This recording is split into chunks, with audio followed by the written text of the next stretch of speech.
Welcome to Mock the Week. I'm Dara Breen. Joining me this week are Rhys James, Maisie Adam and Robin Morgan, Angela Barnes, Hugh Dennis and Ahir Shah.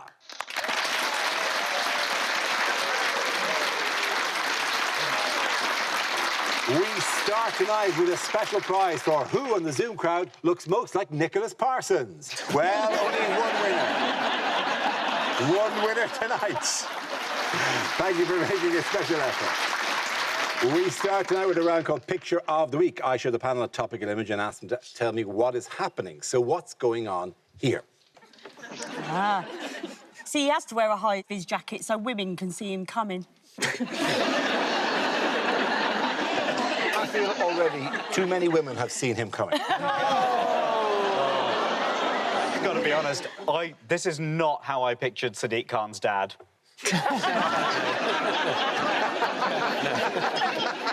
This is just a man so posh that he sticks his pinky out when holding a steering wheel. That poor woman. Usually you get on a bus to avoid running into a weirdo on the way home. I imagine what he's actually doing is going...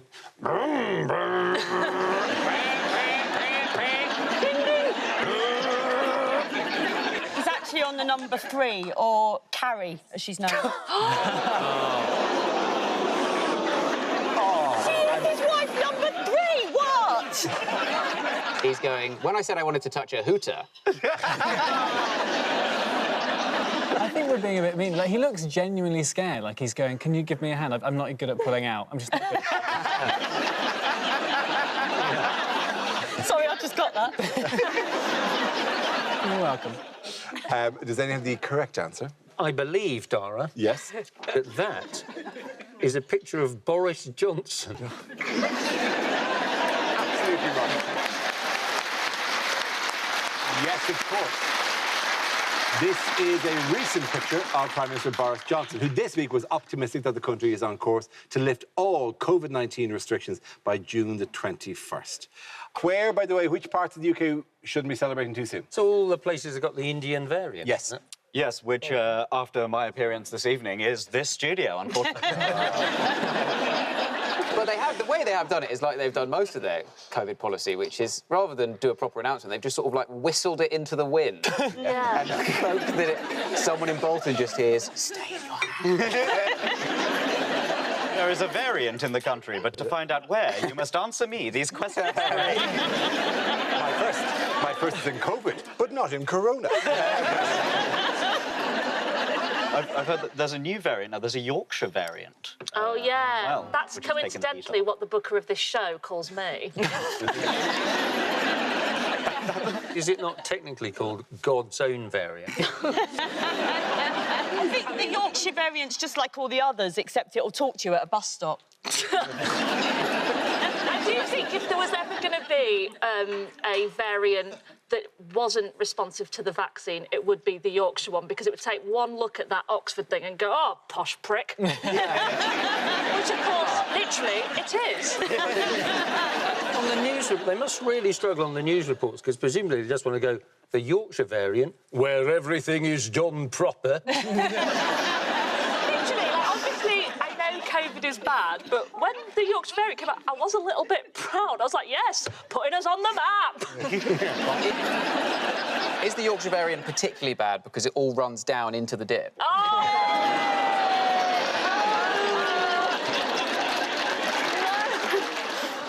Yes, so there's new variants. But no, but it could narrow down to. I mean, it could be that somebody will be able to go to a patient 0 and go, that's yours, by the way. That's your variant. You made that. Track it back. Track it back, yeah. And in Yorkshire... They did that to the variant, guy yeah. in Brighton right at the beginning, and like, do you remember? And it was all Yes. like, oh, Brighton super spreader, and I was like, thank God, he's got my nickname now. During the year, I found out, just in terms of knowing this kind of stuff, knowing that you can end the world, I found out that I have an asteroid named after me. And I have the path of the asteroid and everything. I can find it. It's in the International Registry of Asteroids. Me, Cox got one as well. We both, somebody quietly never told us. I just weirdly found it on a Google search. There was a slightly odd bit of that story, because of the perspex, I misheard that. He said, I've got an asteroid named after me. My cock's got one too. No. Well, yes. Yes, no, I do mean rather than my penis is so legendary that there's a celestial body named after it. I once had a joke that featured the words nom nom nom. It was about how do you tell which is astronomy, which is astrology, and it features the word nom nom nom. Brian Cox is delicious. That was a part of the joke, right? And that's how you remember that which astronomy is the proper one, right? And then somebody texted me after a show in Southend going, "Yeah, good show, but some people didn't get it." There was a woman I heard as she was walking out going, "I like that show. I particularly like the bit that went nom nom nom. Cocks are delicious."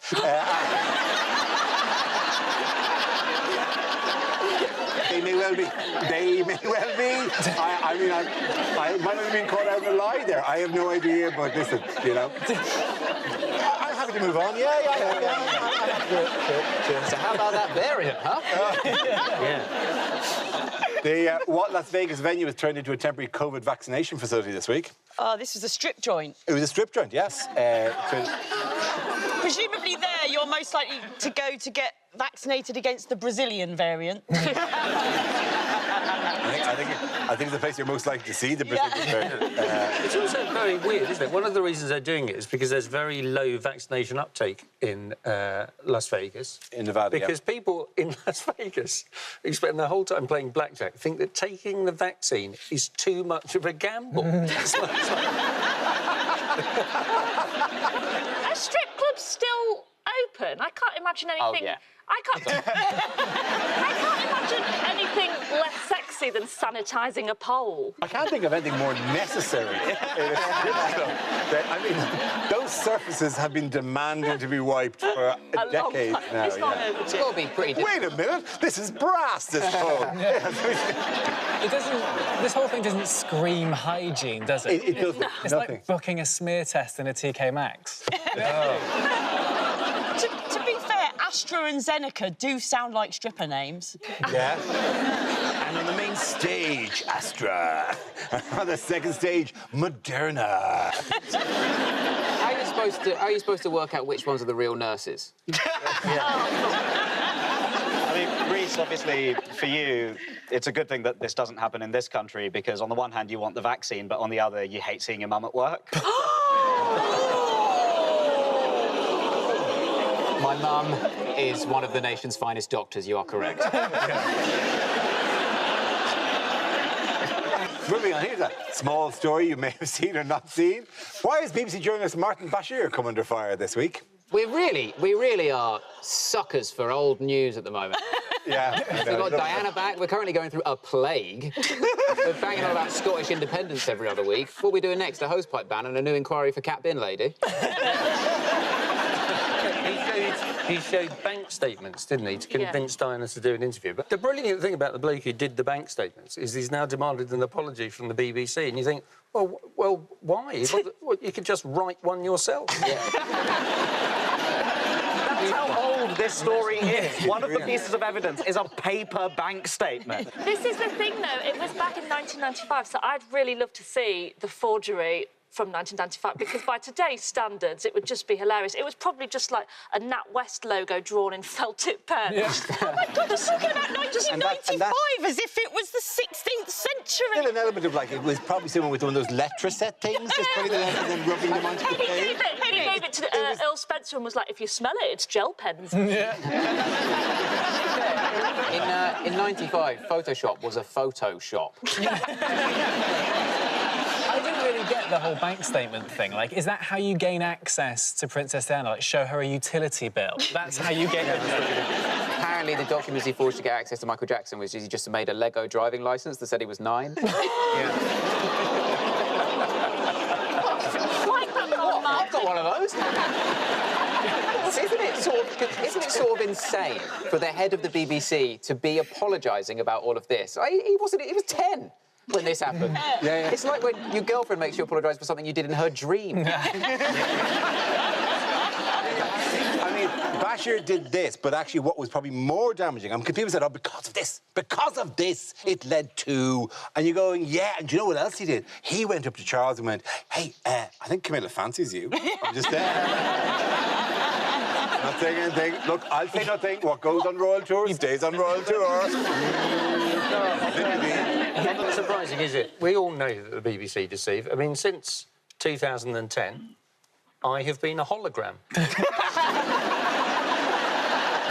the end of that round, the points go to Robin, Maisie and Reece.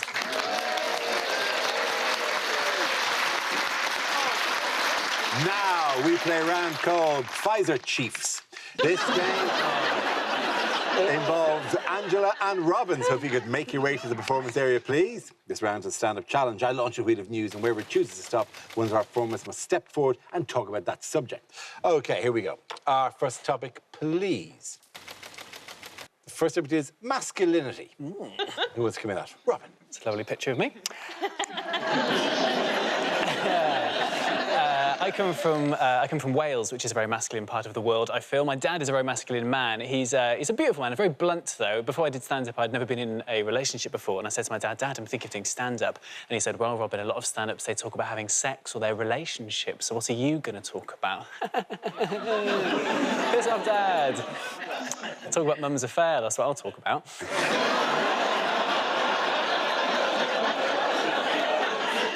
Hi, if you're both watching.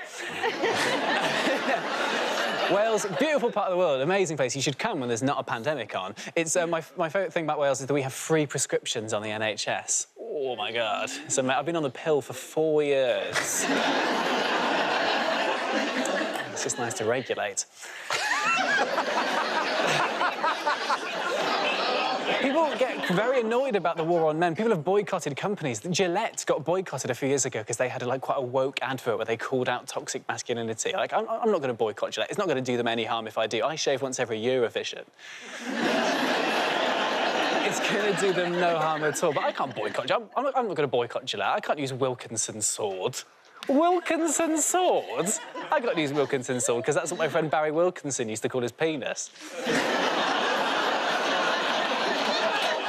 Just brings back so many memories, you know? Hi, Mum and Dad, if you're watching. I think men change their behaviour when they're around other men, though. Like, stag do is a perfect example. My stag do started in a Wetherspoons in Cardiff, and then it got worse. Right?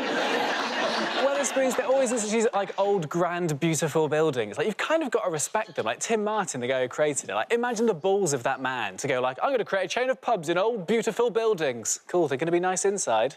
No. You're going to serve food? Sort of. What time are you going to open? 6 a.m. You drink from 6 a.m. like an airport? Yes. Except no one's going anywhere. Thank you very much, yeah. Come on. Well done. Very good. OK, that leaves us with Angela. Let's see what your topic is. Let's spin the wheel. And the topic is children. Yes, I don't have kids. My fiancé and I, we don't want kids. We're in our 40s now, so we sort of sold on that idea. You know, it's unlikely to happen anyway now. His sperm sort of gets to the egg and just forgets what it went in there for. Sometimes people can't get their head around you being a woman who doesn't want to have kids. It really blows their mind. And sometimes I've had people get angry with me, like on Twitter when I talk about being happy and child-free. They get really angry. And often it's the same people who are also angry about high levels of immigration in this country. Well, are we full up or not? Pick a team. Loads of my friends have kids, and I love my friends' kids. I do. I take them out, I spoil them, I treat them. I love that. There's one I hate, but the rest. Awkward, isn't it? It's awkward when you hate one of your friend's kids. I don't know if you've had that. I think my friend knows I hate her kid as well. Yeah, he's an only child. They live in a block of flats. For his birthday, I bought him a seesaw. It's different. Kids today, it's different. Like, a couple of years ago, right, I took my friend's kid out for the day. Now, look, some of you watching at home, you'll be the same age as me. You'll have grown up when I did in the 1970s, when our playgrounds were made of concrete, weren't they? Concrete and scaffold poles. There was none of this bouncy shit on the floor, was there? You fell off concrete onto concrete. That was it. In the 1970s, a kid's playground was completely indistinguishable from a building site, wasn't it?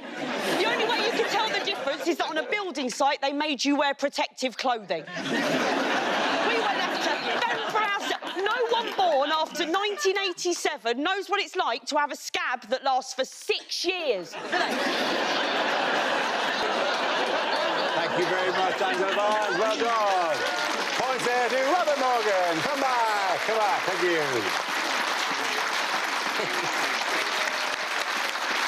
Our next round is called If This Is the Answer, What Is the Question? On the board are 6 categories. Robin, which category would you like? Entertainment, please. OK, your topic is entertainment. The answer is 0. What is the question? Is it how many BBC channels will there be next year? Is it what is my current Uber rating, given that I spent the last year writing a thesis called Are Uber Drivers Ticklish?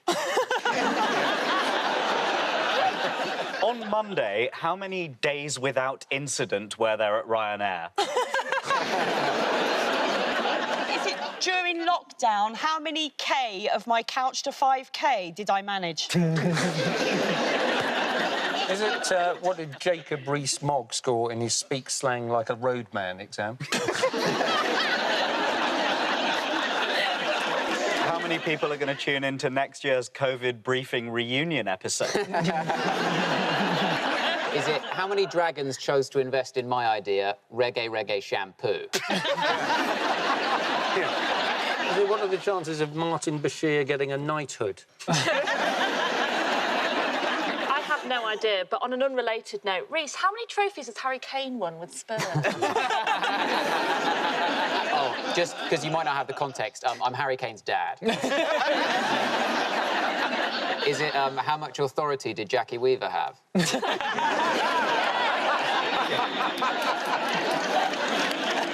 Is it how many seats the Tories would lose if Boris went on telly and just killed Attenborough? Is it how many people were on board when I tried to start referring to it as drinky poos instead of diarrhea?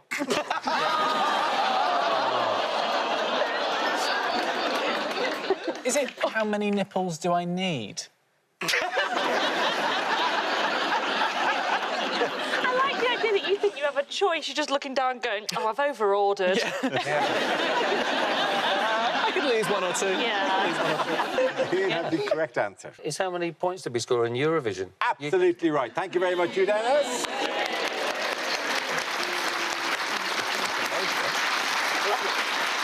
Yes, the answer I was looking for was how many points did the UK score at this year's Eurovision Song Contest?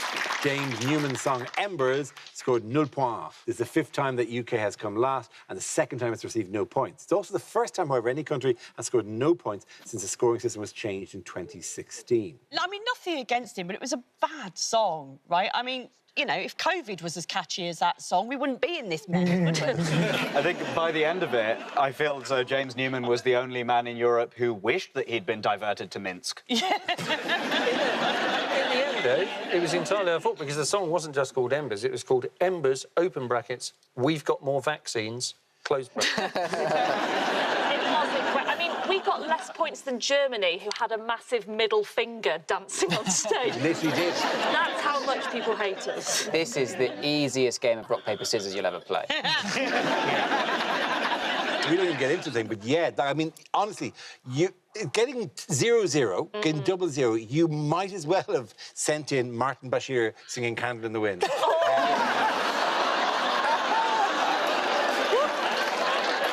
Same number of points.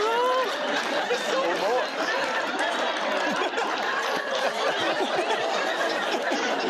Trying to justify it by saying, you know, oh, it's all political, it's because of Brexit, and, you know, that's why... It's like, no, it's a bad song. I mean, Israel got 35 points. Oh, look, Russia got more points than that when Russia weren't allowing gay athletes into the Olympics, and Eurovision is the gay Olympics, and Stephen then, they got more points than Britain did. Like, when I said, can't just be political. No. To be fair to the Russians, I did quite like their song, We Will Literally Cut Off Your Gas Supply. In other news, who came back into the limelight to criticise Boris Johnson and the government this week? Dominic Cummings. Yes, it was Dominic Cummings returns now. We record this on Tuesday, so the evidence is going to be given our tomorrow or your yesterday. Which is the slogan of my new Dignitas-based healthcare system. Dorotas are tomorrow's your yesterday. So we don't know exactly what he said, but what are the whispers that he's going to say in front of a parliamentary critic tomorrow? The first one, the biggest one, is that he and Boris had a love child. Yeah.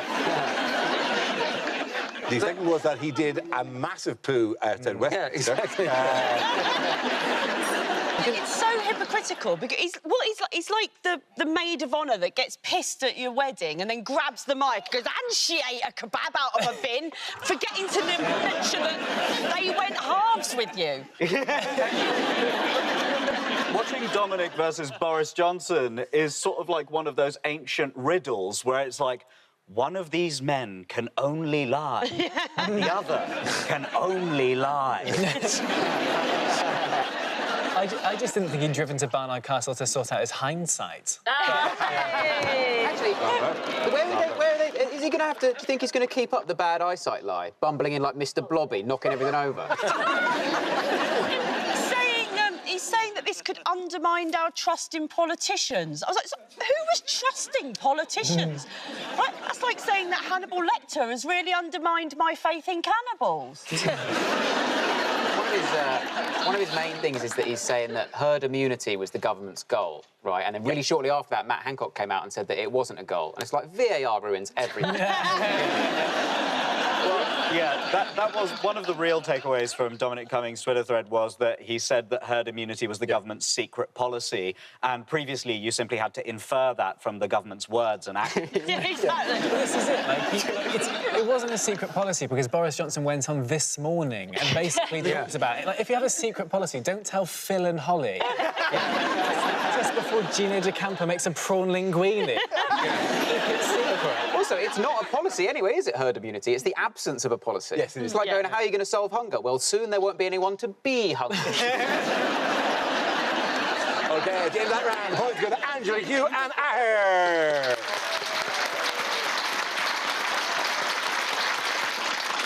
Now we come to scenes we'd like to see. So if everyone can make their way over to the performance area, I'll read out this week's topics, and then we'll see what our panellists can come up with.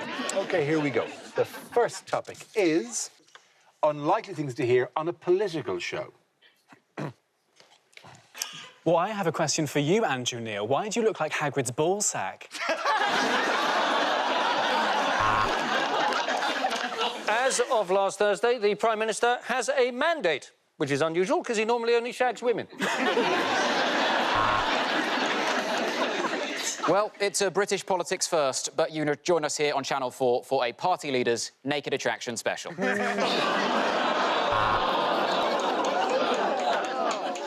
Next week, we will be following the by-election. God, I wish I was by.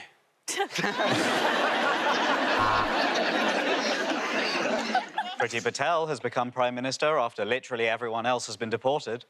Well, I think we can all agree that the government has made that very clear. Our next guest is a cabinet minister accepted by both colleagues and experts as the biggest wanker in politics.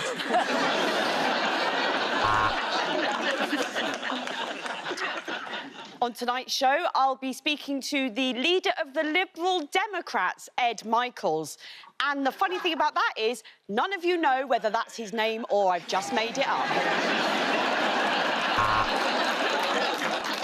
It has been spreading faster than any of us can manage, but it refuses to wear a condom when you elected it Prime Minister.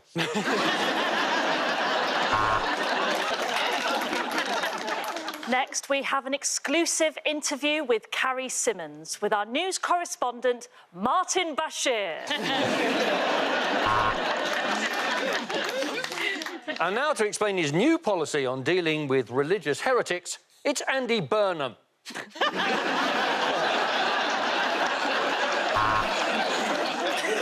Time now for the leaders' debate, hosted by Paddy McGuinness. Remember, no likey, no voting.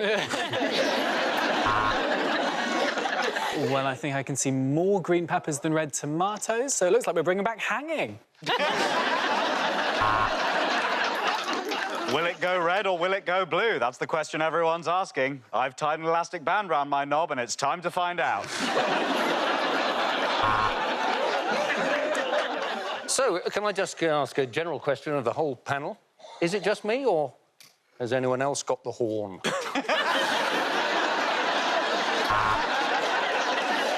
So tonight, to discuss the relationship between church and the state, we have Archdeacon Michael Smith and, in the interest of balance, Satan.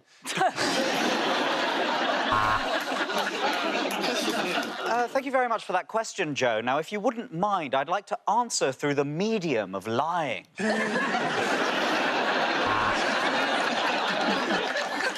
Transport Minister, will you just answer the question?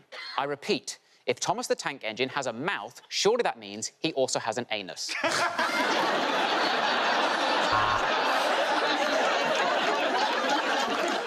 Matt Hancock, did you give a PPE contract to somebody who, and I quote, had kind eyes?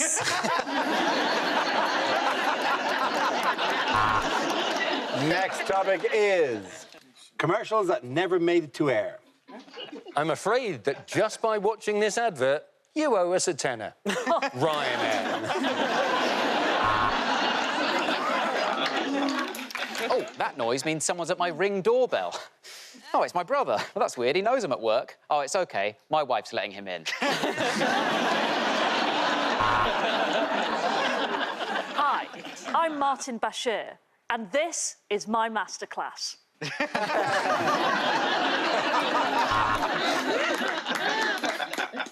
British Gas. Fuck you.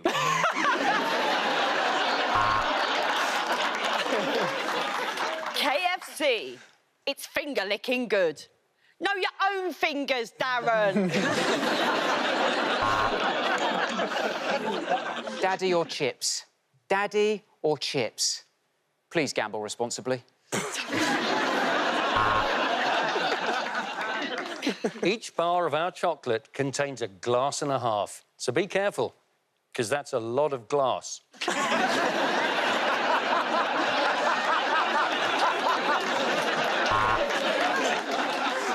Daddy or chips! Daddy or chips!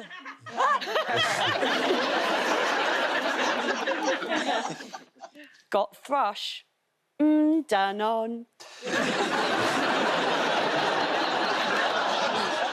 Red Bull, a panic attack in a can!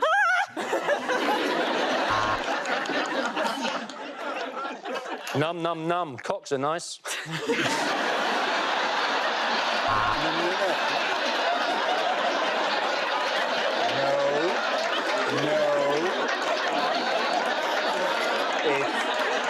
It's nom nom nom. Cocks are delicious. Ah, Bisto. For my money, the best lube.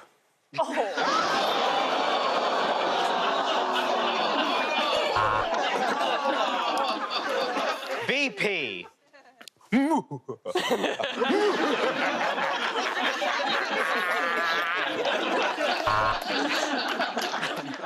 Sick of Limescale?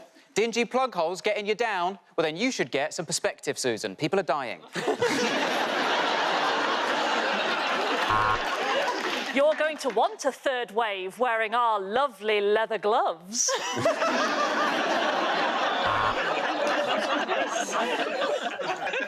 Want someone to shout at you in your own living room while you ruin the carpet by sweating on it? You got this, Peloton!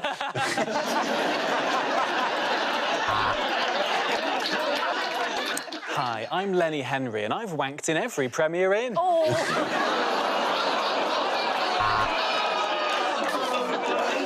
The Army. We're always looking for new recruits. Try not to think about why.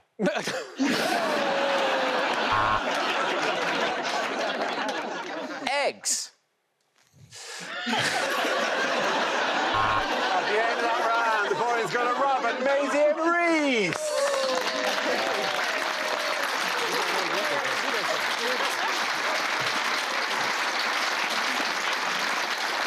And that's the end of the show. This week's winners are Reese James, Maisie Adam and Robin Morgan. Commiserations to Angela Barnes, Hugh Dennis and Ahir Shah.